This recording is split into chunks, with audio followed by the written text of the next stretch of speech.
Ouais. Ok, C'est un. un peu, non? Fuck off! Moi, je suis fatiguée. 1, 2, 3, go.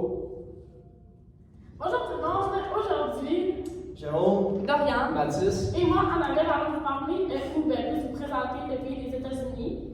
Pour commencer, Dorian va vous parler des jeux traditionnels, de l'histoire du pays et tout ce qui englobe des sujets.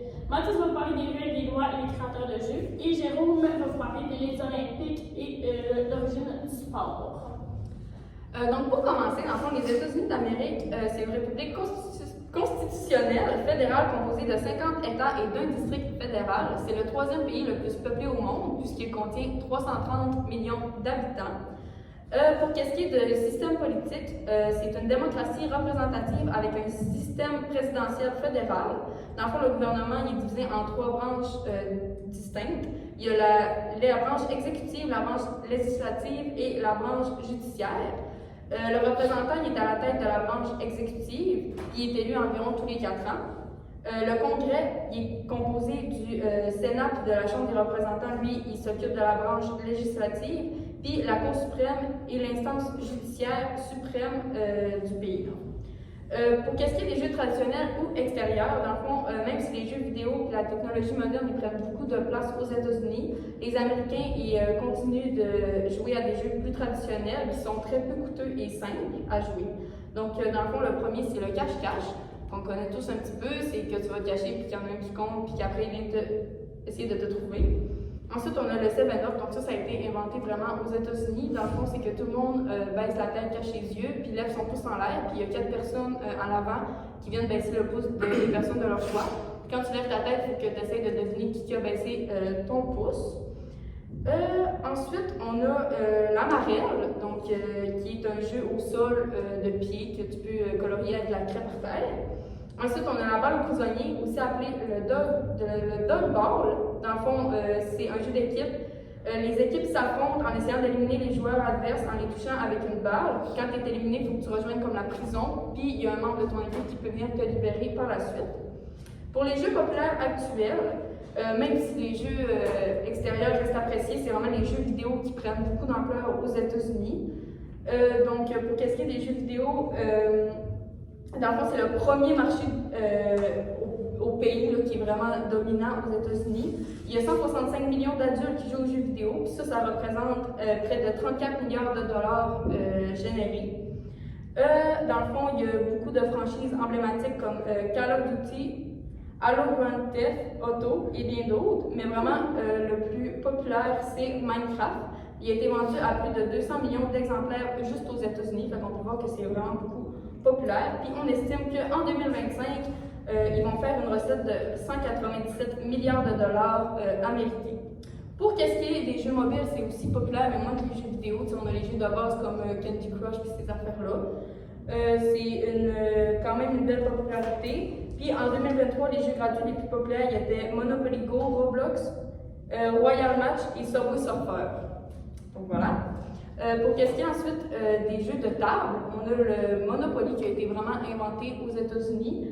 Dans le fond, ça a été inventé en 1935 par Charles Darrow. C'est l'un des jeux de société les plus célèbres au monde. Il a été traduit en 47 langues et vendu dans 114 pays. Dans le fond, c'est un jeu de stratégie immobilière, puis il a vraiment été adapté dans plein de pays puis plein d'univers différents. Ensuite, il y a le Alma qui a été inventé en 1885 par George Howard Monk, qui est un jeu de société, dans le fond, créé aux États-Unis aussi. C'est un jeu très ancien, puis dans le fond, c'est comme les dames chinoises avec des règles plus faciles, fait que c'est quand même complexe, je ne vous l'expliquerai pas, mais c'est comme les dames chinoises. Ensuite, il y a le basketball. Ça a été inventé en 1891 par James Naismith. C'est un instructeur d'éducation physique à Springfield, au Massachusetts. Puis dans le fond, c'est un sport qui est devenu super populaire aux États-Unis puis dans le monde entier aussi. Mais ça a donné naissance à des compétitions professionnelles comme la NBA qu'on connaît tous aux États-Unis. On a ensuite le frisbee. Donc dans le fond, ça a été inventé en 1948 par Walter Frederick Morrison. Puis initialement, c'était un jeu fait pour les enfants, puis qu'on avait porté au parc. Mais ça a donné naissance au sport qu'on connaît comme le Ultimate Frisbee, qu'on joue beaucoup. Donc, dans le fond, les États-Unis sont un pays vaste et C'est ça. Voilà. Donc, pour les lois et pour les règles, c'est pas bien long. C'est pas long, je passe ma page. Non? Ok. La loi américaine sur les jeux de hasard peut être vue comme une loi libérale puisqu'ils sont disponibles presque partout sur le territoire américain. Plus de la moitié des États américains possèdent des casinos et plusieurs sites sont encore en cours de construction pour les établissements de nouvelles salles de casinos et pas n'importe lesquelles. Vu la taille des sites, elles seront sûrement de grande envergure. Pareil pour la loterie. Elle est présente dans exactement 44 États américains. Les petites salles de jeu recouvrent actuellement plusieurs villes américaines. Ces quelques données montrent que l'Amérique, malgré ses règlements, autorise certaines formes de paris. Le gouvernement est pourtant très strict en ce qu'il s'agit des jeux en ligne. Une loi est différente d'une autre selon la nature et la finalité de l'organisation d'un jeu de hasard. Les jeux de hasard, ces jeux qui sont faciles à maîtriser et qui rendent accro pour le jeune public. Néanmoins, l'État américain est très à cheval face à ces règlements et traque toute forme de clandestinité. Ceci concerne principalement les jeux de hasard en ligne. Fait de la somme insoupçonnée que l'on peut engager, sont soumis à diverses règles depuis des siècles, des règles qui deviennent de plus en plus confuses. Que se passe-t-il si je gagne un gros jackpot? Le règlement de vos gains au moyen d'un chèque ou du casino ou demander un règlement en espèces. Attention, à partir de 1 500 $ de gains, vous devez acquitter de la CSG, 12% des gains, et présenter votre carte d'identité. Vous pouvez gagner souvent à des jeux de machine quand ce sont souvent des jeux de chance et de pur hasard contrairement au poker ou aux autres. Il faut jeter 2 dés à 6 faces. Le total des 2 dés opposés et chacun des 2 dés doit toujours être égal à 7. Exemple 1 et 6, 2 et 5 et 3 et 4. Le lanceur doit tout d'abord lancer les dés. Avant le premier lancer, le point est à off. Donc, il gagne avec 7 ou un 11 et perd avec un 2 ou un 3 ou un 12. En obtenant 4, 5, 6, 8, 9 ou 10, le point sera placé sur le chiffre. Il faut donc refaire ce chiffre avant le 7 pour gagner. Le lanceur n'arrête pas de lancer les dés qu'après avoir obtenu un 7 devançant son point. Cependant, lorsque le point est à on, il peut parier sur d'autres chiffres, 4, 5, 6, 8, 9, 10 encore. Sa mise sera retirée seulement si le lanceur lance un 7 quand le point est à on, communément appelé 7 out. Si le point est off et que le lanceur lance un 7, il ne perd pas ses mises sur le numéro. Maintenant, les créateurs. L'entrepreneur Sheldon Adelson et ses associés Richard Katzeff, Erwin Chaffetz et Ted Cutler ont acheté le célèbre Sands Hotel en 1989.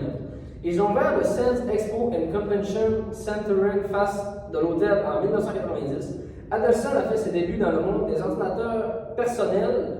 Lui et ses associés ont fondé le salon informatique Comdex en 1979. Ils ont ensuite vendu en 1995 pour plus de 800 millions de dollars.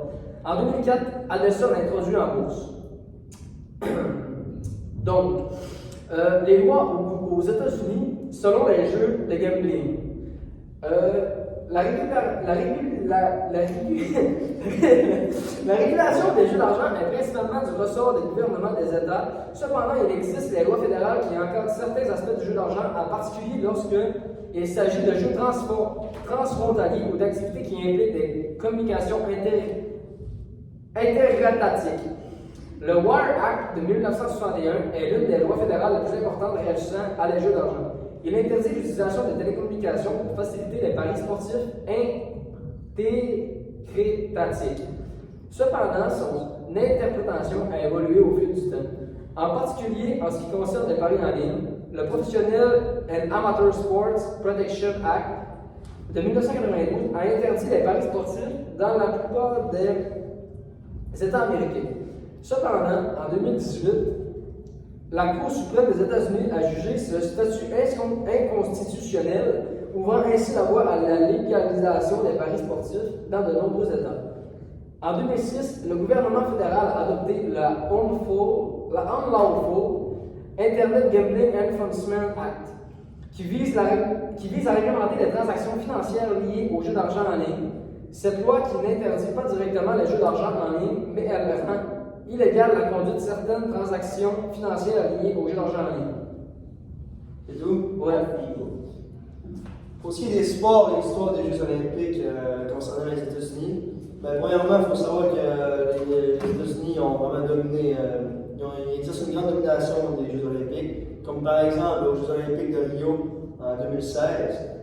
Ils ont dominé avec 121 médailles au total, dont 46 médailles d'or, 37 médailles d'argent et 38 médailles de bronze. Ils font également la promotion des valeurs olympiques telles que la paix, l'amitié et le fair play. Pour ce qui est des Jeux olympiques d'hiver, les États-Unis ont été impliqués dès le premier jour de l'événement. Le pays a souvent été représenté par des équipes solides dans une multitude de disciplines, remportant un nombre impressionnant de médailles au fil des ans. L'implication des États-Unis aux Jeux olympiques d'hiver a donc été à la fois compétitive et organisatrice, parce qu'ils ont souvent été la matière d'accueil de ces Jeux olympiques-là, fait qu'ils ont souvent accueilli. Puis ça leur a forcé les liens avec les nations à travers le monde. Ensuite, pour ce qui est des sports traditionnels aux États-Unis, ben, ils ont une multitude de sports traditionnels connus partout à travers le monde, comme premièrement le baseball. Ses origines remontent au 19e siècle. C'est devenu un sport professionnel organisé en 1870 avec la création de la MLB. Ça, c'est la Major League Baseball. Ensuite, il y a le football américain qui vient du rugby. Puis il a été popularisé avec l'arrivée de la NFL en 1920. Puis surtout avec le Super Bowl que tout le monde écoute. C'est l'émission la plus regardée au monde, comme à chaque année. Comme par exemple, ils ont atteint en 2018 112 millions de téléspectateurs. Pour ça, tout le monde connaît ça. Puis c'est bon pour le marketing aussi des États-Unis. Ensuite, avec le basketball, comme Dorian l'a dit, avec l'arrivée de la NBA en 1946.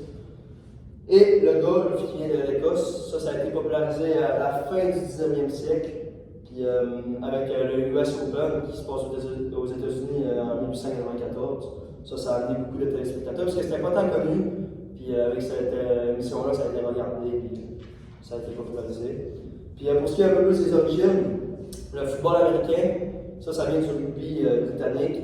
Dans le fond, eux autres, ils ont pris le rugby britannique, ils ont mis leurs propres règles, leurs propres règlements, puis ils ont créé vraiment le football américain que tout le monde connaît, qui est même rendu plus populaire mondialement que le rugby. Ensuite, il y a certains sports qu'ils ont adoptés qui viennent du Canada, comme le hockey, qui était déjà pratiqué au Canada, mais non popularisé aux États-Unis. Et ils ont adopté aussi le tennis, qui vient de la France. En ce qui concerne les inégalités hommes-femmes, en 2019-2020, pour la Ligue masculine, il y a eu une bourse de 252 millions qui ont eu droit. Et le féminin n'a pas eu droit à ça. Ensuite, les rémunérations sont vraiment différentes. En ce qui concerne les athlètes masculins, ils gagnent vraiment beaucoup plus que les femmes. Et même dans les sports, les femmes ont un niveau impressionnant et de popularité, un succès similaire aux hommes. Les salaires sont vraiment pas pareils. Ensuite, la couverture médiatique est très différente. Pour les sports masculins, ils bénéficient d'une couverture vraiment importante. Les matchs masculins sont diffusés sur des chaînes importantes qui ont de la vision et tout. Les chaînes, pour le féminin, c'est sur des chaînes un peu moins connues. Ensuite, les opportunités de carrière, elles sont beaucoup plus nombreuses pour les hommes et il existe moins de ligues professionnelles pour les femmes. Ensuite, les investissements sont mieux financés pour les hommes. Les athlètes masculins, il y a plus de sponsors, plus de grands sponsors et de gros noms connus. Et pour terminer, les athlètes féminines sont souvent jugées pour leur apparence physique, ils sont plus sexualisés. Ça entraîne beaucoup d'impact négatifs. On peut le voir avec la joueuse de tennis qui vient d'ici, du Canada. Eugénie Bouchard. Eugénie Bouchard est très médiatisée, c'est souvent pour du négatif. En conclusion, les États-Unis sont vraiment une puissance mondiale. Avec tout ce qu'on vient de dire, j'espère qu'on vous en a appris davantage. Puis on a vraiment aimé faire cette recherche-là. C'était peut-être un peu dur des fois de trouver des informations qu'on ne connaît pas et qu'on n'est pas au courant vu ce pays, qu'on est vraiment au courant. Mais en général, je pense que toutes les quatre, on a été très surpris et on a aimé aimé faire cette recherche. Ouais. Ouais. Merci. Merci, bye bye. Oh mon dieu, c'est vrai, faut que je Ouais, oui, c'était cool. On